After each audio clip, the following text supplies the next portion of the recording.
everybody, this is Lindsay with Stampin' with Lindsay. So yesterday on my Instagram and Facebook page I posted this cute little card. I don't know if you can see that here. And I had enough interest from you folks to find out how I created this background for this card. So I wanted to do a little video tutorial to show you how I did that and how I got this new die that we have in the annual catalog adhered to the background. So this is what the front of the card looks like here. It uses the new photopolymer stamp set, Friend Like You. So it just says, thanks for being there for me. Life is so good with a friend like you. So I'm going to teach you guys today how I created this little background card here. So I'll set this aside for now. What you're going to need is your Friend Like You bundle. So this is the stamp set here. We're going to be using this saying, as well as this little one right here. Super fun set, very versatile. Set that aside for now. And now it also comes with the matching dies. So as you can see here, and I'm going to use this die. Okay. So I'm going to pull that out, and it looks like I have paper left over from yesterday when I used it. Okay, so we're going to use this one. And then what you'll need is a piece of our basic black cardstock. So this measures 8.5 inches by 5.5 inches, and then it's scored at 4 1/4. So this will be your card base here. I'm just going to fold that in half now. Take my bone folder, really make that crease crisp, just like that. So that's our card base. And then you'll need 2 pieces of our Whisper White cardstock. These measure 5 inches by 3 3/4 inches, both the same size. This one I'm going to set aside for now. And then you'll also need another small piece of your basic black cardstock. Doesn't matter too much the width. I believe this one is 5 inches. But you need about 3 inches this way, and that's just to match up your die. I'll show you how it fits here. It's just so that you have enough room for it, okay? Alright, now the first thing I'm going to do before I get my workspace messy, as you can see from yesterday it got pretty messy, is I'm just going to stamp this with the saying from the inside of my card. So I've got my stamp ready here, and I'm just going to get my Memento Tuxedo Black ink. I'm just going to stamp my saying on the inside here. Now the reason why I stamp before I put this actually inside my card is because if I for some reason get that really crooked and I screw it up or something, that way I've got another side I can stamp on. So there we go, that one's done. And I'm just going to take my Simply Chamois here. As you can see, it's well worn. And I'm just going to clean off my stamp. Perfect. There we go. So that's your first step done. Now I'm just going to adhere this on the inside of my card. I'm just going to take my snail adhesive, run it on either side. Whoop. Not throw it around. And then I'm just going to put it on the inside of my card here. Okay, so card base is ready. Now we got to work on our background. So take one of your pieces of Whisper White cardstock, and the 3 colors I'm going to use for my background are Calypso Coral, Gorgeous Grape, and Melon Mambo. I'm going to start with the Gorgeous Grape at the bottom, and I'm going to use one of my little sponge daubers. And I'm just going to work in a circular motion to color the bottom third of the card. Now you can make it as light or as dark as you'd like.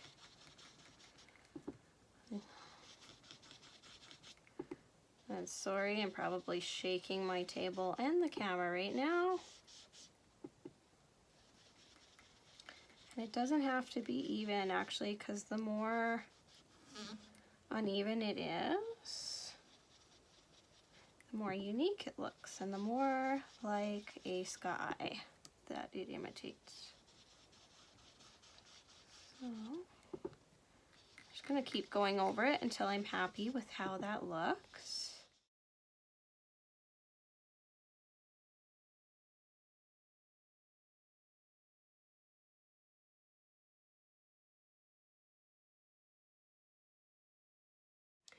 Okay, the next layer I'm going to use is the Melon Mambo. And same thing, just in a circular motion.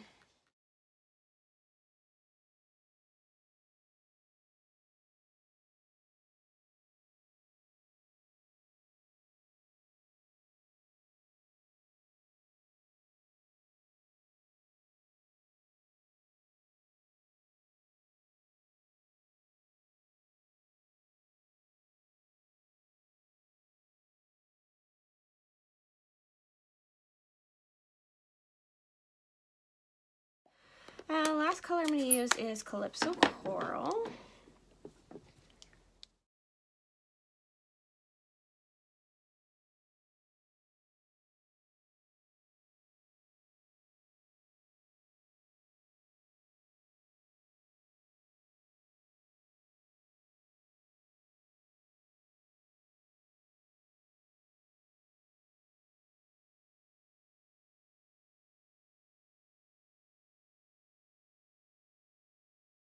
Now, if you don't have these sponge daubers, I highly recommend getting them because you can use them for many different coloring techniques. And I don't know if you knew this or not, but these are actually washable. So I use a little bit of soap and I'll actually rinse mine and wash them. And I wash them until the color runs clear from them. They will be stained, but you can still get all the ink out. So as you can see, I'm just going to go back over with my gorgeous grape and just make it darker and blend it in with that pink a little bit more.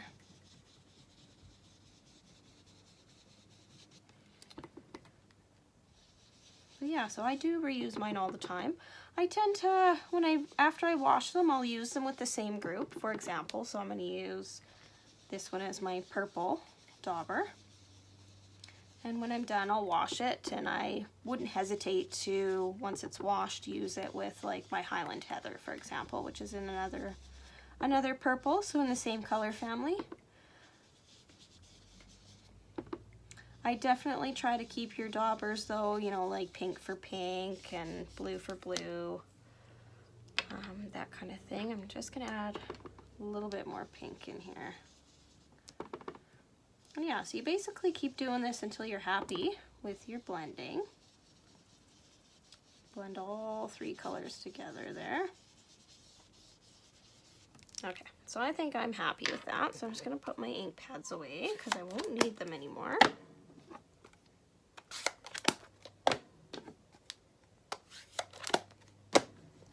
Put my little daubers away for now. Okay, so there's your background. Not done yet though. Now as you can see on here, we've got these different like spots that are going on. I don't know if you can see. And I've basically color lifted it by using water. So the way I did that is I took one of our watercolor pens. And you're gonna need a paper towel just because it can get a little messy. Ooh. And I'm going to squeeze it until I get, see how I get the water and it's dripping? Oh, I don't know if you can see that or not. Here. So it's kind of dripping anyway. So I'm going to fill this little brush with water to the point where it wants to drip. And then I'm going to start splattering it. Now the best way to do that is to kind of go like this. And as you're squeezing it, spray it all over here. You get little drops of water everywhere. And as you can see, wherever it gets water, it starts to lift. So it kind of looks like a starry sky.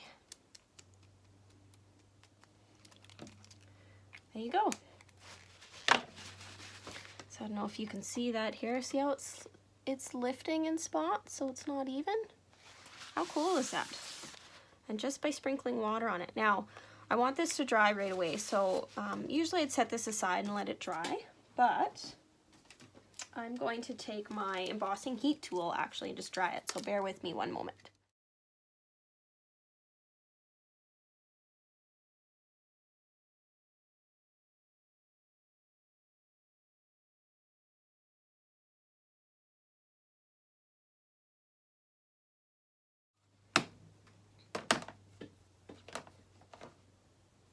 Alright, done. So, here's your completely dry background piece of paper. How friggin' cool is that? I hope you can see that really well in this video. So it's, yeah, now it's completely dry and it kind of looks like a starry night or a galaxy if you think anyway. You could do many different colors. Now I chose the Calypso Coral, Melon Mambo, and Gorgeous Grape, but you could do like shades of blue or greens, whatever your sky is gonna look like. So there we go. So our next step now is to cut out this die that's at the bottom. Okay, so for this, what I'm gonna do is take that scrap piece of paper I have, and I'm going to take some of our permanent adhesive sheets, and I've already cut out a strip that will fit this. So what I'm gonna do now is get my adhesive sheet ready. Lay this on top of it.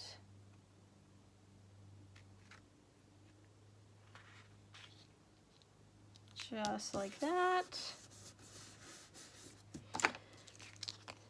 And cut off the extra so I don't get myself sticky everywhere, which is already happening naturally.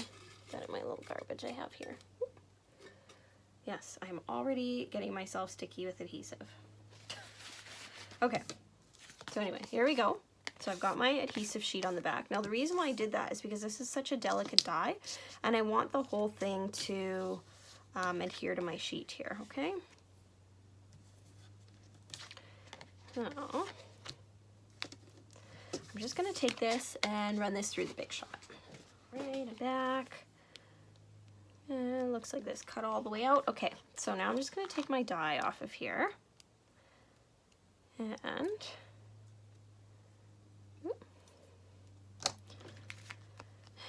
peel this from the die. All right, so I've got it all punched out now. Now you can see some of the adhesive sheet is still there, but that's fine because the glue is still on the back of this, okay? So now what you're gonna do is you're gonna take your background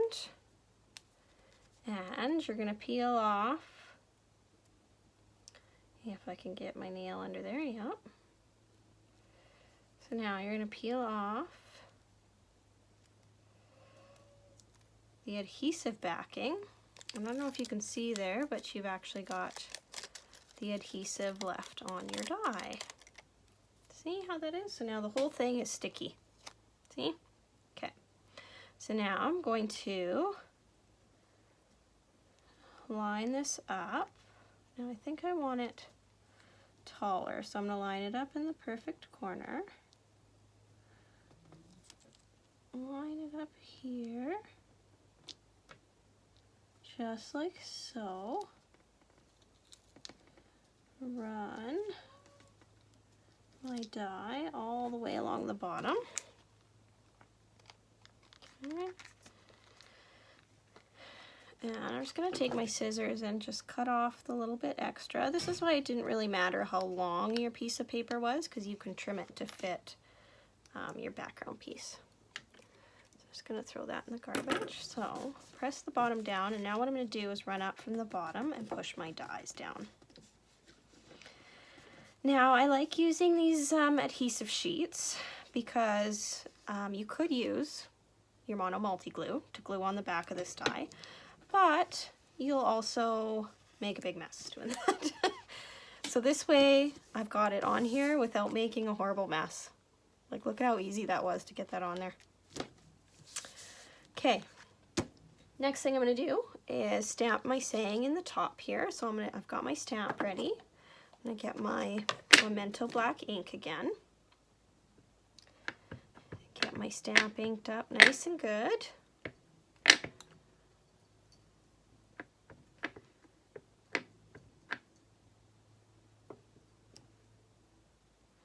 Looks like I pressed it too hard. Okay, so I have to be very careful when I do this.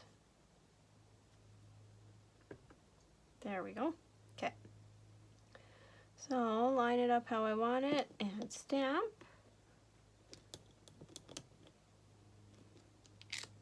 Just like that. And put my ink pad away before I dip something into it, like my finger. And take my Simply Chamois and clean off my stamp again. I love this Simply Chamois. It's so easy to clean and use. There you go, just like that. Okay, put this aside. Now, let's see, I think I'm going to take go into my little tool belt here. And I'm going to take my tear adhesive tape, take my card base, and I'm just going to put this on the back of the card front to adhere to the base.